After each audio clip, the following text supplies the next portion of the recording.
Welcome to genius Telugu. Annamayya జిల్లా పుంగనూరు పట్టణంలోని సుబేదారి వీధిలో గల శ్రీ కాళికా కమాటేశ్వర స్వామి ఆలయంలో గురు పౌర్ణమి వేడుకలు భక్తి శ్రద్ధల మధ్య ఘనంగా నిర్వహించారు.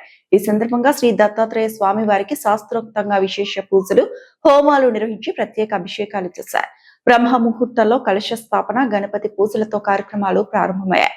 అనంతరం గణపతి హోమం, దత్తాత్రేయ హోమం, నవగ్రహ హోమం నిర్వహించి పూర్ణాహుతి సమర్పించారు. వేద పండితులు వేద మంత్రోచ్చారణ నడుమ స్వామివారికి కుంభాభిషేకం, పంచామృత అభిషేకం నిర్వహించి విశేషంగా అలంకరించారు. మహామంగళహారతి అనంతరం భక్తులకు స్వామివారి దర్శనం కల్పించి తీర్థ ప్రసాదాలు పంపిణీ చేశారు.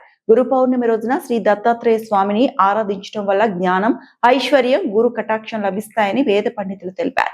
ఈ కార్యక్రమాలను ఆలయ ధర్మకర్త చనకంటి శేషాద్రి, చనకంటి సాంబమూర్తి, చనకంటి భానుప్రకాష్, భక్తవత్సలం రాజు, ఉమాశంకర్, సర్కార్ వారి కుటుంబ సభ్యులు ప్రకాష్, మధు, చనకంటి వారి కుటుంబ సభ్యులచే కార్యక్రమాలు నిర్వహించి పెద్ద సంఖ్యలో భక్తులకు స్వామివారి దర్శన భాగ్యం కల్పించారు.